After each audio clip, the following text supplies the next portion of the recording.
Bienvenue à un nouvel épisode d'Ensemble à la Cour, un podcast de l'organisme juridique Hoche Légal, animé par moi, Camille Lavoie-Rancourt. Ensemble, on démystifie une conversation à la fois, étape par étape, le processus devant les tribunaux, le tout pour mieux vous aider à agir seul devant la Cour. Dans cet épisode, on va passer les recours en droit pénal. Vous avez reçu un constat d'infraction, vous vous demandez quoi faire, ça ressemble à quoi une procédure en matière pénale? Pour nous parler de ce processus, on a le plaisir de recevoir aujourd'hui Maître Cynthia Lacombe, qui est avocate chez BMD Avocats et qui détient une vaste expérience de criminaliste sur tout le territoire québécois, en plus d'être une intervenante régulière à l'émission Isabelle Richer sur la chaîne RDI. Mais avant d'entamer ma discussion avec Maître Lacombe, je tenais à vous partager de petites mises en garde en lien avec les propos qui seront échangés au micro. Premièrement, c'est important de savoir que toutes les informations juridiques évoquées ne constitue en aucun cas des conseils ou des avis juridiques. De plus, aucune opinion jurisprudentielle ne sera exprimée au courant de tout l'épisode et surtout, sachez que toutes les informations juridiques qui sont abordées reflètent le droit en vigueur au moment de l'enregistrement. Pour avoir accès aux liens qui seront évoqués tout au long de l'épisode ou aux diverses ressources qui sont mentionnées, et pour en savoir un peu plus sur Hoche Légal, on vous invite à consulter la page hochelégal.ca ou encore à vous abonner à notre page Instagram ou Facebook @hochelégal. Je m'appelle Camille Lavoie-Rancourt et je vous souhaite bon épisode.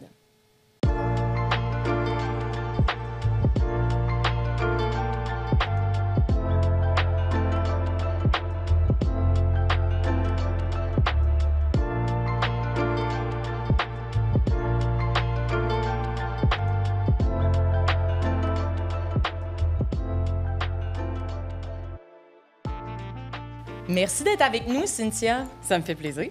Bien, avant qu'on commence, avant qu'on entre dans le vif du sujet de c'est quoi le pénal, comment ça se passe devant le tribunal, est-ce que tu pourrais nous parler un petit peu de ton expertise dans le domaine? Oui, absolument. Bien, en fait, moi, ça fait 13 ans là, que je suis avocate. Donc, je pratique en droit criminel et pénal depuis toute cette période-là.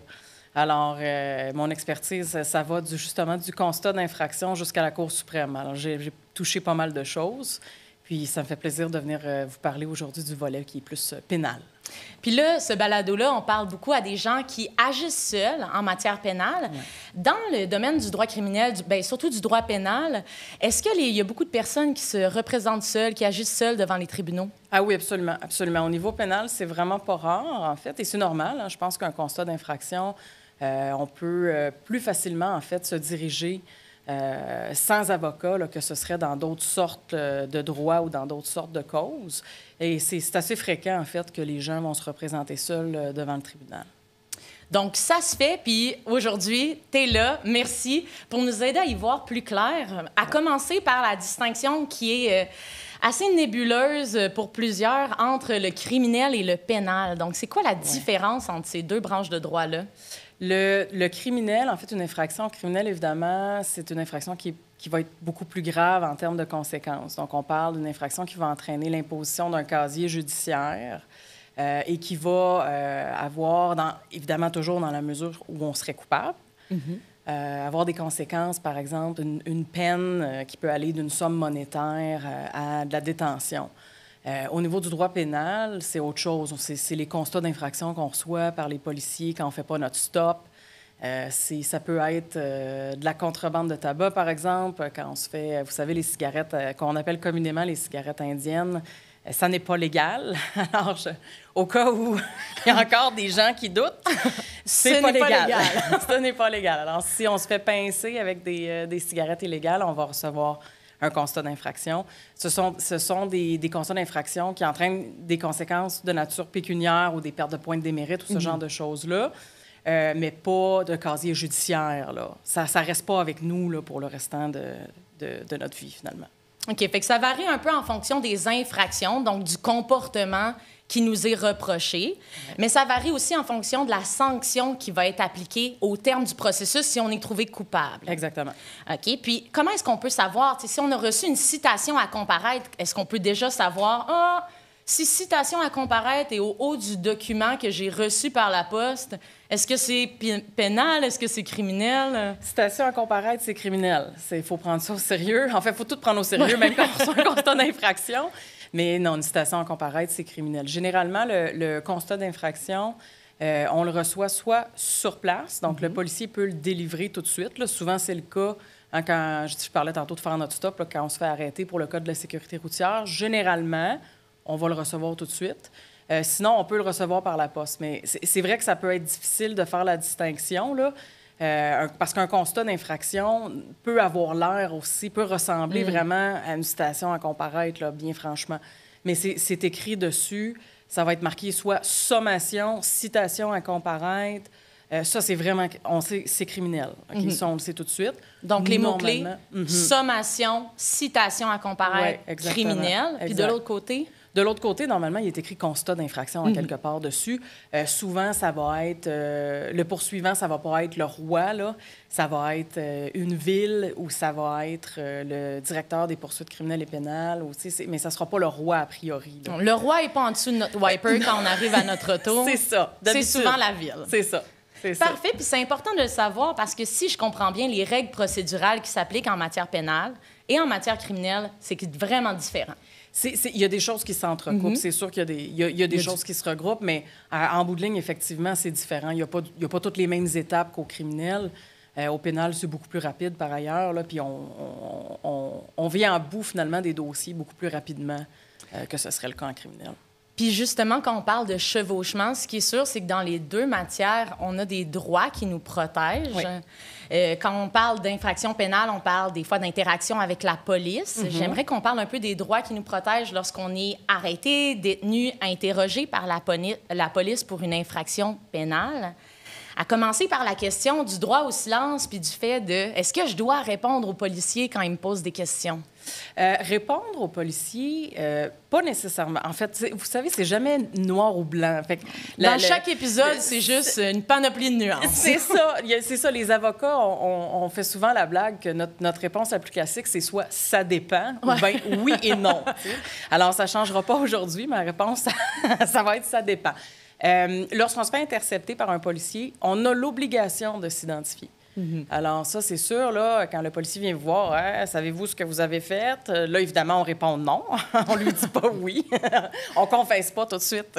On peut même attendre qu'il nous demande de nous identifier. C'est ça. Alors là, il va demander permis de conduire, immatriculation, etc.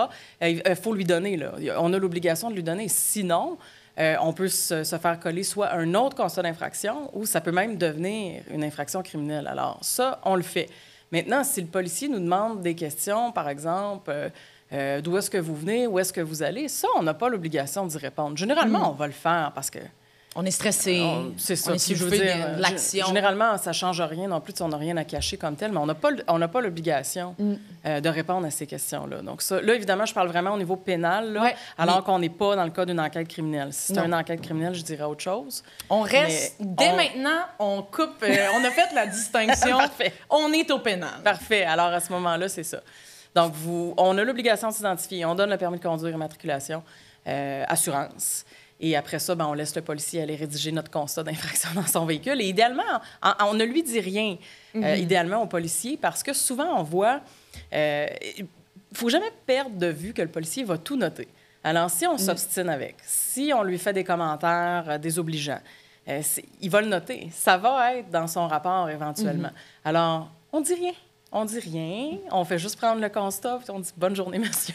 On prend une respire, puis après ça, on reste silencieux. Parce qu'au-delà de donner son nom, sa date de naissance, son prénom, une pièce d'identité, par exemple, on n'est pas obligé de rien dire. On n'est pas obligé.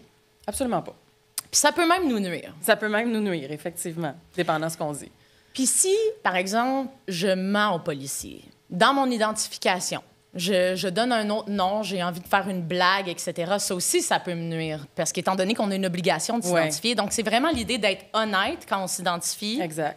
Puis après ça, de rester silencieux ou de rien dire. C'est ça, exactement. Oui, ça peut être problématique. Donner un faux nom, c'est pas mieux, là. Ça aussi, ça peut devenir une infraction criminelle. Même une petite blague, c'est pas le temps de niaiser.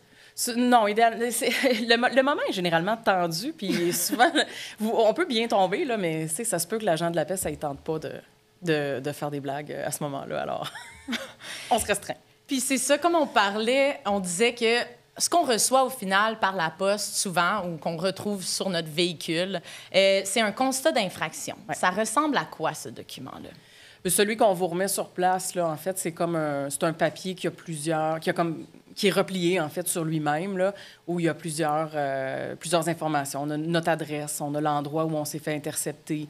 En fait, l'infraction qu'on a commise, c'est-à-dire que ça va être un article, là, normalement, d'une loi. Là, je vais prendre l'exemple du Code de la sécurité routière. Alors, disons qu'on a fait une vitesse. Bon, ça va être l'article 328 de mémoire là, du Code de la sécurité routière.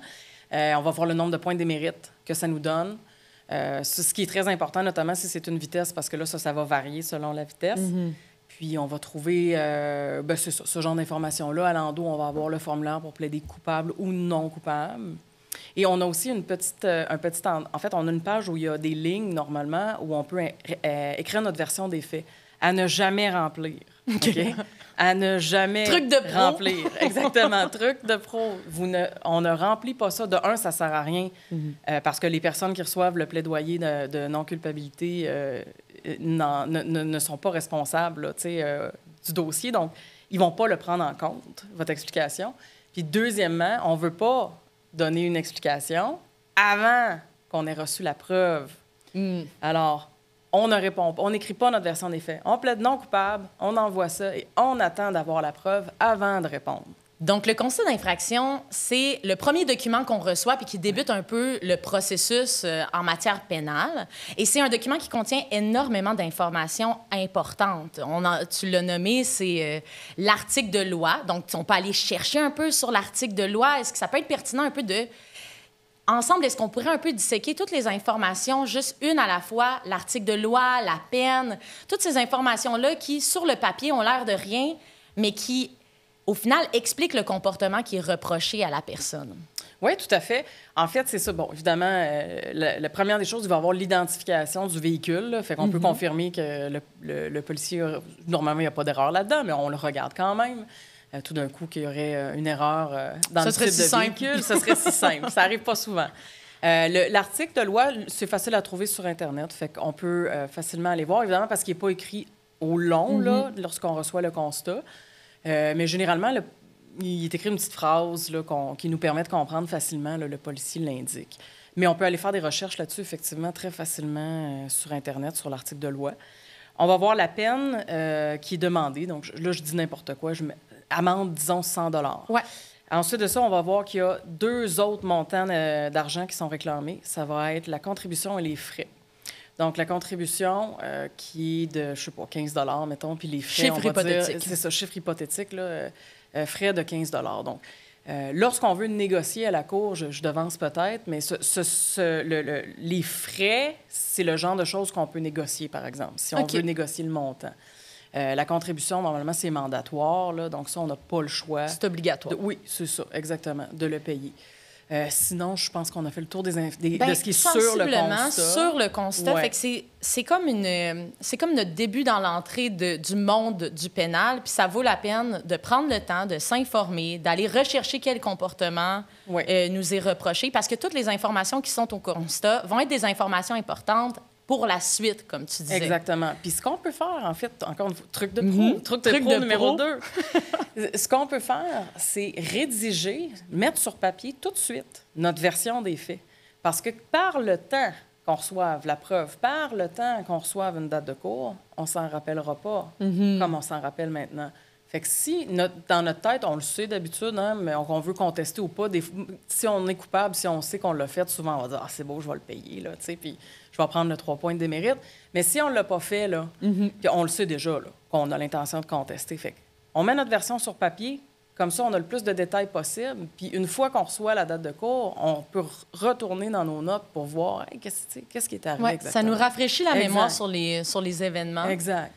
Puis, le constat d'infraction, c'est comme la première... c'est comme le début d'une conversation entre nous et le milieu judiciaire, parce qu'on nous envoie le comportement reproché, mais le constat d'infraction, ça attend une réponse. Oui. Ça, c'est le plaidoyer dont on parlait. Oui. Le plaidoyer, c'est quoi, ça? C'est tout simplement, en fait, annoncer au poursuivant, là, à la personne, là, que ce soit le gouvernement du Québec ou le directeur des poursuites criminelles et pénales ou la ville ou peu importe.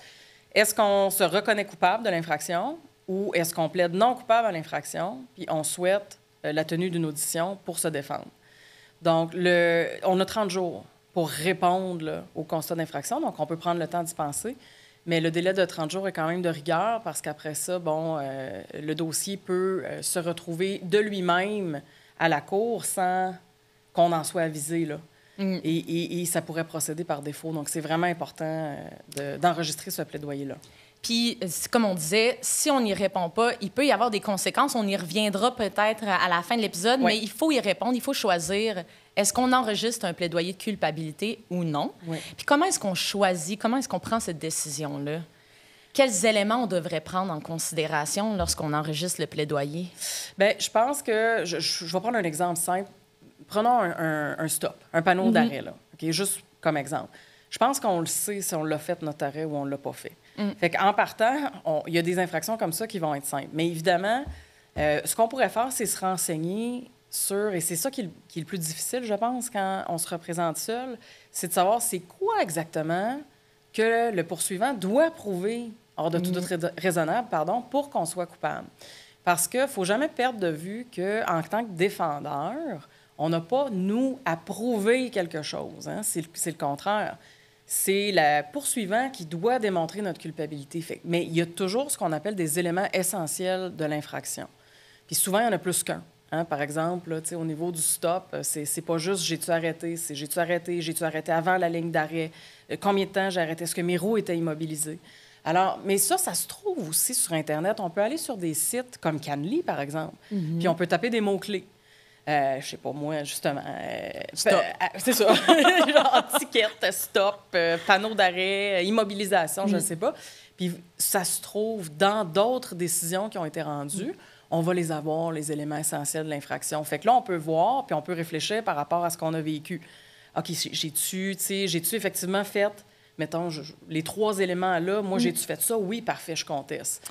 Puis vérifier la correspondance entre l'article qui est au constat d'infraction, donc le comportement reproché qui est défini par un article, et l'article qu'on voit dans les décisions, puis c'est sûr, faire les recherches comme ça. Oui, effectivement, tu as raison, il faut s'assurer que c'est le bon article qu'on regarde. Là. Comme tu disais, au final, le constat d'infraction, c'est vraiment là où on va trouver le début de nos réponses, puis ensuite aller sur Canly, qui est une ressource qu'on va mettre aussi dans la description du balado. Ça va nous permettre de vraiment cimenter notre compréhension de c'est quoi le comportement qu'on nous reproche, puis de voir est-ce qu'il est prouvé, ce comportement-là, ou est-ce que je l'ai fait ou je l'ai pas fait? Est-ce que je veux agir seul et plaider non coupable? C'est ça. Puis si j'enregistre un plaidoyer, que ce soit de culpabilité ou non, est-ce que c'est possible de changer d'idée? Oui, tout à fait. Bien, en fait, j'ai dit oui, tout à fait, je reprends. Nuance. Oui et non. C'est possible de changer d'idée si on a plaidé non coupable. Si on a plaidé coupable, changer d'idée, ça n'est pas simple. Parce qu'en fait, je dirais même que c'est impossible si c'est par notre propre décision qu'on a plaidé coupable. Il y a des cas, par contre, où c'est possible de changer d'idée, c'est-à-dire de faire un appel et de faire une requête pour retirer notre plaidoyer. Dans le cas, par exemple, où j'ai laissé traîner un ticket sur le comptoir, puis là, ma mère a dit « je vais le payer pour lui ». Puis là, ma mère va le payer, puis là, je voulais pas le payer. Je peux aller faire valoir ça au tribunal, OK? Mais c'est complexe. Oui, non, c'est ça, exactement. Alors, on peut... Mais si on plaide non coupable, puis par la suite, on va jaser avec le procureur de la Couronne. Peut-être qu'on va venir à une entente. Peut-être que le procureur de la Couronne va être d'accord avec nous. Peut-être, alors à ce moment-là, on peut effectivement... Le plaidoyer de non-culpabilité peut être modifié par la suite. Puis est-ce qu'il y a des conséquences? Par exemple, on a plaidé non coupable, puis là, justement, on va jaser avec le procureur de la Couronne, et on se rend compte, bon, finalement, je vais le payer, je vais plaider coupable et payer l'amende. Est-ce qu'il y a des conséquences additionnelles? Ça dépend. Encore? Des petites Ça nuances? dépend. Ça dépend parce qu'en oui, techniquement, oui. Il y aurait des frais additionnels parce que là, on va avoir, par exemple, un frais de changement de plaidoyer qui, d'habitude, n'est pas très élevé. Mais il pourrait avoir les frais de cours aussi. Il pourrait avoir... Donc, oui, il y a des frais... Ça dépend du moment où on change d'idée. Exact. Oui, effectivement, ça dépend du moment où on change d'idée. Souvent, par contre, il est possible de discuter avec le procureur de la Couronne, là, dans l'optique là, où on voudrait plaider coupable, puis demander de limiter les frais à ceux du constat. Donc, à ce moment-là, ça serait un plaidoyer tel quel, comme il est écrit sur le document, et il n'y aurait pas de frais supplémentaires. Généralement, c'est accepté. C'est très, très rare là, que ce genre de demande-là est refusé. Donc, on plaide dans l'hypothèse où on plaide coupable, on paye les frais. Le processus se terminerait à ce moment-là, au moment du paiement de la peine, Oui, exact. donc de l'amende. Oui. Mais si on plaide non coupable, Oui. la prochaine étape, c'est ce qui va nous mener devant le processus au tribunal. C'est ça. Comment est-ce qu'on va savoir qu'il faut se rendre à tel jour, telle heure devant la cour? Bon, mais une fois qu'on plaide non coupable, en fait, là, il y a un dossier qui va être ouvert, un numéro de cour qui va être créé. Normalement, on va nous envoyer la preuve par la poste. Et éventuellement, on va recevoir, en fait, un avis, une convocation, finalement, au tribunal. Donc, on va recevoir une date, puis ça va nous dire, bon, bien, regarde, ton audience est prévue pour telle date, telle heure, telle salle, telle ville. Sois présent. Pas de panique. Si jamais on n'est pas disponible, il y a moyen... Parce qu'évidemment, on n'a pas le choix, là. Hein? On nous envoie une date, puis c'est arrangez-vous, là. Il y a moyen de communiquer avec la Cour et de remettre l'audition à une autre date si jamais on n'était pas disponible. Mais si on est disponible, alors on peut se présenter. C'est la Cour qui nous avise, en fait, là. Puis, si jamais ça fait quelque temps qu'on attend, on ne reçoit pas l'avis d'audition, on a l'impression que ça se peut qu'il soit perdu ou qu'on l'ait reçu puis qu'on s'en soit pas rendu compte, est-ce qu'il y a un autre moyen de savoir à quelle date, quelle heure? Est-ce qu'il y a une disposition ou un outil à la disposition des gens qui peut nous permettre de savoir quand est-ce que notre dossier va être entendu? Moi, je ferais la vérification. Tout simplement, j'appellerais à la cour, en fait, de la ville en question, là, où j'appellerais le poursuivant. Là, finalement, je lui demanderais carrément de faire la vérification. Parce qu'effectivement, on ne veut pas manquer la date non plus, parce qu'après ça aussi, c'est compliqué, là, si jamais on a manqué notre date. Donc, moi, c'est comme ça que je le ferais. C'est plus facile. Il y en a des outils pour les avocats, mais ils ne sont pas nécessairement... En fait, c'est des outils payants. Donc, peu pratique là, pour le public en général. Là. Fait que d'appeler, c'est possible aussi. Puis de toute façon, tous les tribunaux puis les procureurs sont quand même au courant de l'agenda de la cour, si on veut, ou du rôle, comme on appelle. Oui, parce qu'en fait, avec le numéro, on a un numéro, c'est le numéro du constat d'infraction. Ça aussi, ça a un numéro. Avec ce numéro-là, on va être capable de le trouver. Donc, on a notre date, on a notre jour, notre heure, on a pris congé, évidemment, parce que c'est des jours de la semaine que le tribunal est ouvert. Et c'est le jour J, on se rend au tribunal. À quoi s'attendre? J'aimerais qu'on aborde un peu à quoi s'attendre le jour du procès. À quoi ça ressemble quand on se rend au tribunal? Est-ce qu'on est le seul dossier qui va être entendu ce jour-là?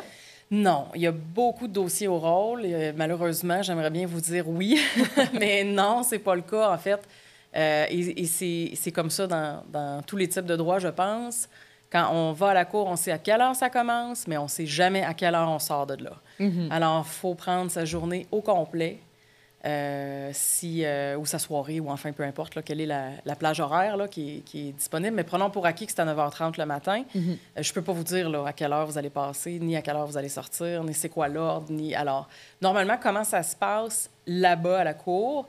On a ce qu'on appelle un appel du rôle au début de la journée. Alors là, le juge et la greffière ou le greffier, ils nomment toutes les causes, là, une à la fois, pour savoir qui veut procéder, qui veut régler, qui est présent, qui n'est pas présent. Et une fois que ça, c'est fait, normalement, on suspend, c'est-à-dire le juge se retire. Et là, tous les gens qui veulent discuter avec le procureur peuvent le faire. Okay. Alors, à ce moment-là, on peut aller... Mettons que notre intention, ça serait de voir si on peut régler le dossier autrement ou si on peut exposer certains arguments. C'est le moment de le faire. Fait que si on revient sur la première étape, on rentre dans la salle, puis là, il y a comme une prise de présence. Oui, c'est un peu ça. C'est ça, une prise de présence. Il y a plein de monde dans la salle, plein de personnes qui vont faire entendre leur dossier devant le tribunal. Le tribunal prend les présences et demande qui veut procéder. Qu'est-ce que ça veut dire, qui veut procéder? Généralement, je ne sais pas s'il va demander qui veut procéder. Il va demander qui a un avocat, qui n'a pas d'avocat, qui est présent, qui n'est pas présent. Mais il va demander, en fait, quelle est votre intention. Puis là, c'est vous qui allez dire soit je veux témoigner ou je veux... Généralement, c'est comme ça. Donc, procéder, ça serait ça. Procéder, ça veut dire faire entendre la preuve. Donc, la couronne, souvent, Je dis la couronne, là, même si c'est pas On le se roi, comprend, là, ouais. c'est pour faciliter. C'est pas le roi, mais elle apporte une couronne quand... Non, non. Puis... Vous allez les reconnaître, ils ont une grosse couronne. C'est ça, exactement. Non, Voilà. mais pour être clair, c'est les personnes qui sont... qui Le représentent... poursuivant. Le poursuivant, qui vous poursuivent. Ouais. C'est ça, le poursuivant, j'aurais pu utiliser ça. C'est un défaut professionnel, je fais beaucoup de criminels, alors j'ai l'habitude de dire la couronne. Alors, eux vont souvent juste déposer le constat d'infraction, parce que le policier, lui, dedans, il a tout rédigé déjà, qu'est-ce qui est arrivé. Sinon, si c'est du dossier plus complexe, ça va arriver que les policiers vont être sur place pour venir témoigner. Puis ensuite de ça, une fois que la preuve du poursuivant est close, elle est terminée, là, on fait notre preuve en défense. Donc, j'imagine que la personne vient témoigner. Peut-être a-t-elle d'autres témoins, peut-être a-t-elle des preuves documentaires, peut-être ça, on peut en explorer ça aussi. Jasons-en, on est là. Parlons-en. Parlons-en, justement. Quelles preuves on peut emmener au tribunal? Qu'est-ce qui est pertinent d'emmener au tribunal? Évidemment, ça, c'est du cas par cas. Ça va Ouais. dépendre dans chaque dossier. Donc, c'est sûr, je ne peux pas donner une réponse at large. Par contre, ce qui est pertinent, évidemment, ça arrive des fois qu'on a, par exemple, un passager dans le véhicule. Bien, le passager a été témoin des mêmes événements que nous. Alors là, ça peut être pertinent de lui demander de nous accompagner au tribunal, de venir donner sa version des faits. Si on a, je prends l'exemple d'un constat pour cellulaire au volant. Il y a des preuves matérielles peut-être qui peuvent être pertinentes dans un cas comme ça. Par exemple, si on exprime le fait qu'on n'était pas au téléphone, qu'on ne l'utilisait pas, etc., le relevé téléphonique peut avoir une certaine pertinence parce qu'on va le voir qu'il n'y a pas eu de message texte, qu'il n'y a pas eu d'appel. Même les appels Messenger, puis ces affaires-là, on le voit maintenant sur les relevés de cellulaire. Alors, c'est super pertinent parce que je veux dire, à un moment donné, pourquoi je tiendrais mon téléphone de même si j'ai pas eu d'appel? J'imagine que j'écoute pas ma musique comme ça dans mon char. Je ne sais pas. Ceci dit, c'est ce genre d'éléments-là. C'est sûr que ça varie au cas par cas, puis mais c'est des exemples comme ça là, que je pourrais vous donner. Par exemple, supposons qu'on a fait un stationnement, puis qu'il y a le poteau de signalisation qui disait qu'on ne pouvait pas stationner là était dissimulé derrière des branches. On peut avoir pris des photos sur le coup, on pourrait déposer ça. Fait que ça peut être des photos, des documents, tout à fait. ça peut être des personnes qui viennent Oui. compter leur version, puis Oui. des versions qui, évidemment, confirment notre histoire. C'est ça, exactement. Puis il ne faut pas s'attendre à ce que le ou la policière soit là le jour de l'audience devant le tribunal. Comme tu disais, c'est vraiment... Il y a quelqu'un d'autre. C'est un nouveau visage. C'est possible qu'on ne l'ait jamais rencontré avant. C'est le poursuivant qui va être là. Le plus souvent, oui. Si on veut que le policier soit là, par exemple, il y a une procédure à faire. Oui, si on veut absolument que le policier soit là pour lui poser des questions, ce qui, en toute honnêteté, n'est généralement pas le cas. C'est rare. C'est très rare. Mais admettons qu'il y a quelque chose de particulier, là, bien, on peut demander au poursuivant de l'assigner. Parce que nous, en tant que citoyens, évidemment, on va avoir de la misère à faire ça, là. Alors, on peut demander au poursuivant, puis normalement, ils vont le faire, là. Si moindrement la raison est bonne, sinon, on peut toujours reporter l'audience. Mais là, ça devient... En tout cas, c'est ça. À se renseigner si besoin. C'est ça. Fait que si on revient au jour J, le jour de l'audience, on arrive, je répète un peu, mais on prend les présences, on dit qui veut présenter, bien, pas qui veut présenter, il n'y a pas de levée de main, là, mais on présente notre preuve. Puis on parlait d'une rencontre possiblement avec le poursuivant. Oui, absolument. Qu'est-ce que c'est, ça? La rencontre avec le poursuivant, c'est juste... Souvent, ils ont un bureau là, qui est juste à côté de la salle de cour, puis on peut aller s'installer là, un par un, évidemment, inquiétez-vous pas, là, c'est pas tout le monde en même temps. On peut aller discuter avec le procureur, puis par exemple, si notre objectif, c'est de dire, écoute, là, les points de démérite sont ben trop élevés, je sais pas moi. Je prends pour exemple une vitesse. Bon, disons une vitesse, 9 points de démérite. Mais là, c'est trop, là. Moi, je vais perdre mon permis si je perds 9 points de démérite. Fait qu'il y a moyen d'aller voir le procureur et de dire, écoute, y a-t-il quelque chose qu'on peut faire? Puis souvent, les procureurs, ils vont être compréhensifs, là. Fait que, par exemple, on se dit, bien, OK, on va réduire la vitesse. On va réduire la vitesse, mettons, je sais pas, moi, tiens, 6 points de démérite. Tu pars-tu ton permis avec 6 points? Non, parfait. Merci, bonsoir. On vous donne un formulaire là, à remplir, un plaidoyer de culpabilité. On va le déposer au tribunal. Fait que c'est une négociation. Une négociation, exactement. Parce que le poursuivant, d'une certaine manière, lui aussi, ça peut l'arranger qu'on ne prenne pas une journée de cours pour présenter de la preuve si on peut arriver à une entente. Puis le plaidoyer, c'est valable. Ça a une valeur. Absolument. De dire, oui, je plaide coupable, pas besoin de procès, pas besoin de passer devant le tribunal. Donc, c'est possible de négocier en se rappelant qu'on a un jeton de notre bord. C'est notre plaidoyer de culpabilité. Tout à fait. Des fois, il peut y avoir aussi d'autres choses. Peut-être qu'il y a quelque chose dans le constat d'infraction qui n'est pas tout à fait exact ou qui est pas, ou peut-être qu'il manque l'information. Ou, on peut... Donc, ça peut ouvrir la porte à la négociation aussi s'il y a des petites erreurs qui vont pas nécessairement entraîneraient un acquittement automatique, mais des fois, ça peut quand même servir à négocier et dire, ouais, OK, il y a cet élément-là, c'est vrai. Puis, donc, c'est une discussion qu'on a avec le procureur, puis on lui fait part, en fait, de ce qu'on a constaté. Puis est-ce que ça vaut la peine de montrer la preuve qu'on a emmenée au tribunal au procureur ou on risque de brûler nos cartes, là, si on...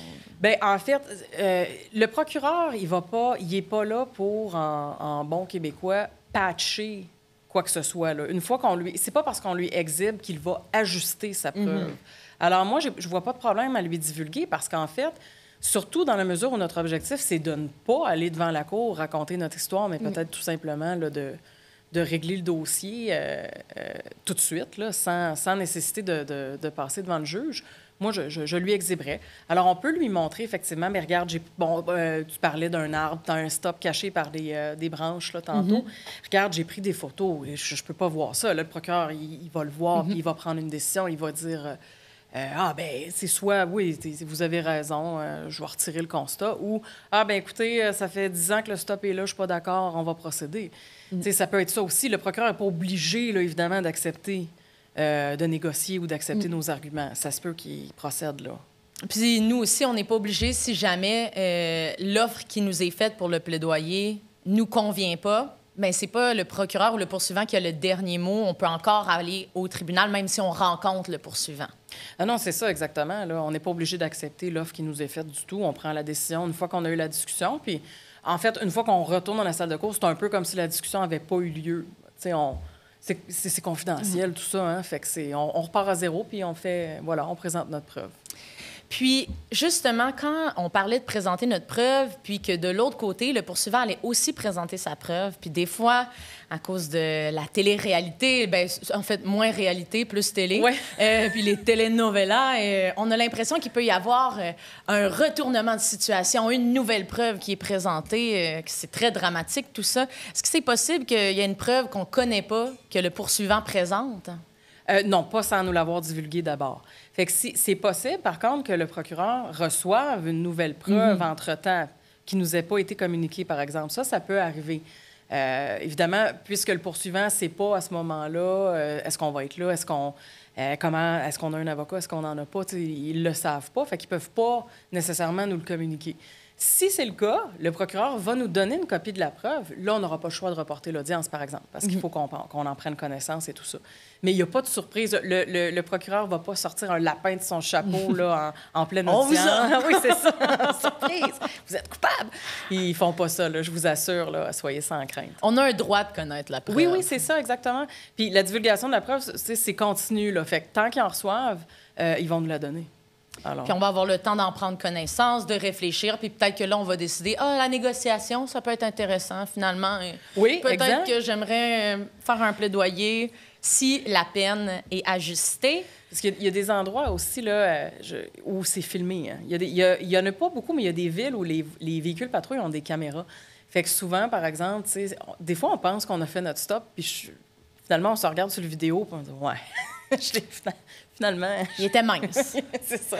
Fait que j'ai vu ça souvent, en fait, là, puis finalement, des gens qui décident de plaider. La preuve est accablante, comme on dit. Alors, à ce moment-là, on peut changer d'idée. OK. Puis justement, là, quand on se retrouve avec on décide d'enregistrer un plaidoyer de culpabilité où on est trouvé coupable par le tribunal, bien, il y a une peine qui suit. Parlons-en un petit peu de la peine. Combien ça ressemble à quoi, les peines au pénal? Évidemment, ça varie. Ça varie beaucoup. Oui, ça dépend. Ça dépend. Ça dépend c'est quoi. Si je reste dans le cas de la sécurité routière, on parle d'amendes qui vont entre, je sais pas, là, je dirais 100 à 2000, 3000, dépendant. Là, si c'est des très grandes vitesses, c'est très cher. Il y a certaines infractions qui sont plus chères que d'autres. Si l'heure au volant, c'est cher. Passer devant un stop, un panneau d'arrêt d'un autobus scolaire, c'est pas donné. Délit de fuite, c'est très cher. Mais sinon, en général, c'est quelques centaines de dollars là, quand on se situe dans des infractions plus régulières, comme un panneau d'arrêt ou une lumière rouge ou une basse vitesse. Là. Puis, des fois, cet argent-là, il n'est pas dans le budget du tout. Ah non. En fait, rarement dans le budget. Rarement, on se prévoit, janvier... amende au pénal. Je vais mettre 1500 $ de côté pour mes tickets. comment est-ce qu'on peut avoir une entente, par exemple, avec le tribunal pour faire ce paiement-là de l'amende? Est-ce qu'il y a un délai dans lequel il faut que je le paye? Oui, il y a toujours un délai qu'on nous donne. Ça, on va le juge va nous le ou la juge va nous le demander, en fait. Combien de temps vous avez besoin pour payer? De mémoire, le maximum, c'est 12 mois qu'on peut prendre. Mais généralement, ils vont nous donner plus comme 30-60 jours là, pour le paiement de l'amende. Par contre, donc, on ne va pas prendre entente avec le tribunal comme tel, mais on peut prendre entente avec le percepteur des amendes. Donc, ça, c'est tout simplement un organisme gouvernemental. Là, c'est la même chose. Là, on va les rencontrer, ou en fait, là, c'est peut-être par téléphone maintenant. Là, puis ils vont nous regarder notre budget un peu, puis ils vont dire, bon, mais regarde, c'est correct, tu vas payer tant par mois. Puis ça, il faut le faire à l'intérieur. Ben, mettons que le juge nous a donné 60 jours pour payer l'amende. Il faut vraiment contacter le percepteur ou prendre entente là, avec le greffe dans les cours municipales, des fois. Il faut vraiment que ce soit fait à l'intérieur du délai de 60 jours. Il ne faut pas qu'on le dépasse, parce qu'après ça, ce ne sera plus possible de prendre l'entente. Donc, le délai de rigueur. OK. Donc, on regarde notre délai, on regarde le moment. Puis le délai, il commence à partir de quand? La culpabilité. La journée où on est trouvé coupable, le délai commence à ce moment-là. Donc, le sablier commence à courir pour 60 jours à partir du moment où on est trouvé coupable ou qu'on a enregistré, par exemple, notre plaidoyer. Oui, exact. Puis, à partir de 60 jours, donc 2 mois environ plus tard, c'est ça. On doit avoir payé l'amende. Donc, c'est important d'appeler. Puis, on va le mettre dans les ressources, ça aussi. Oui, le percepteur des amendes, c'est ça, exactement. Ça varie là, de ville en ville, je pense. Là, mais il y a des ressources. Il y a des ressources, oui, c'est ça. Il y a toujours possibilité de prendre entente, bref, est ce que j'essaie de dire. Là. Puis, est-ce qu'il y a possibilité de faire des travaux compensatoires à la place d'amende? Dans de rares cas, dans de très rares cas, des gens qui sont vraiment pas en mesure d'acquitter les sommes, là, il y a effectivement la possibilité, c'est prévu dans le code, là, la possibilité de faire des travaux communautaires à la place. C'est très rare, par contre. Il faut vraiment qu'on soit dans l'incapacité totale de payer. Donc, si je récapitule, on a la possibilité d'échelonner le paiement, donc de le diviser par petits montants sur plusieurs mois. Par la suite, si ça fonctionne, il faudra appeler le percepteur. Puis, si dans les rares cas où ça ne fonctionne pas puis que nos capacités financières sont vraiment... c'est pas possible de payer cette amende-là dans un délai, bien, il y a la possibilité de travaux compensatoires, mais il faut se renseigner. Oui, c'est ça. C'est plus exceptionnel que le percepteur. On commence par le percepteur. C'est ça, exactement. Parfait. Puis, au tout début, on parlait de ce qui se passe, supposons que on ne répond pas au plaidoyer de culpabilité. On n'enregistre pas de plaidoyer de culpabilité, donc on ne répond pas. À notre constat d'infraction. Constat d'infraction, merci, experte. Donc, on ne répond pas, puis on parlait de jugement par défaut. Oui. Est-ce que tu pourrais nous expliquer c'est quoi ça, un jugement par défaut? Bien, en fait, c'est ça. C'est que là, on a notre constat, on n'a pas répondu. Normalement, la Cour a la courtoisie de nous envoyer une lettre pour nous dire « t'as pas répondu ». Est-ce que tu peux répondre? Mais des fois, soit qu'on ne la reçoit pas ou soit que les gens ne répondent pas. À ce moment-là, le dossier va se retrouver tout seul. Il va se retrouver sur le rôle, puis il va être entendu sans nous. Donc, on peut être, évidemment, à ce moment-là, trouvé coupable par défaut, c'est-à-dire en notre absence, finalement, alors qu'on n'est pas là. Puis il y a des conséquences. Bien là, c'est sûr qu'il va falloir payer l'amende. On va être coupable. Alors, tous les points des mérites, l'amende, tout ça, on va recevoir ça chez nous avec des frais de cours, des frais supplémentaires, là, évidemment, à payer. Donc, c'est recommandé, disons, de répondre au plaidoyer et d'éviter cette étape-là. Bien, parfait. Ça nous amène à la fin du processus. On est rentré, on a commencé avec le constat d'infraction, puis on se retrouve avec la peine. Ouais. Comme tu l'avais dit au début, il y a des gens qui le font, qui agissent seuls en matière pénale. S'il y avait une chose que ces personnes-là avaient à retenir de tout ce processus-là en droit pénal, ce serait quoi? Qu'est-ce que tu leur suggérerais? La règle numéro 1, le truc de pro en or. Le truc de pro en or? Bien, c'est un peu ce qu'on a parlé au début, en fait. Vraiment, le truc de pro en or, c'est avant d'aller au tribunal, avant d'aller contester, c'est vraiment de s'assurer qu'on a une défense à faire valoir. Puis la raison, évidemment, ça fait 13 ans que je fais ça, donc vous comprendrez que j'ai été assise dans des salles de cours vraiment souvent dans ma vie. Alors, j'en ai vu là, des gens se représenter seuls, et souvent, ce que je remarque, c'est que les gens n'ont pas de défense à faire valoir, en fait. Alors, ils vont aller donner leur version des faits, mais en bout de ligne, cette version-là n'est pas une défense à l'infraction. Fait que le juge, même s'il trouve sympathique, même s'il aimerait ça, ne pas les condamner, il est obligé. parce qu'ils n'ont pas fait valoir de défense. Alors, règle numéro 1, s'assurer des éléments essentiels de l'infraction. Fait que s'assurer vraiment qu'on sait c'est quoi que le poursuivant faut qu'il prouve, puis est-ce qu'on est capable, nous, de réfuter ça, en fait. Fait que vraiment ça, puis ensuite de ça, ben s'assurer... Deuxième truc de pro, encore au troisième, quatrième, je sais plus où je suis rendue, ordre chronologique. Quand on met son histoire, que ce soit sur papier devant le tribunal, ordre chronologique. N'oubliez jamais que la personne qui vous écoute n'a aucune idée de ce que vous allez lui dire. Faut pas que ce soit décousu, que ça passe à Chibougamau pour en revenir à Québec, là. Ordre chronologique, ça fait des miracles. Fait que ça, c'est mes 2 conseils. On compte son histoire de A à Z, puis on fait pas des détours par 1, 2, 3, 4. C'est ça. C'est ça. Ben merci beaucoup, Cynthia. Ça termine l'épisode d'Ensemble à la Cour. On a eu le plaisir de s'entretenir avec Maître Cynthia Lacombe. Pour accéder à toutes les ressources qui ont été mentionnées au fil de l'épisode ou pour en savoir plus sur Hoche Légal, vous pouvez nous visiter sur notre site web hochelégal.ca ou vous abonner à notre compte Instagram ou Facebook, @hochelégal. Je m'appelle Camille Lavoie-Rancourt et je vous dis à la prochaine pour un autre épisode d'Ensemble à la Cour.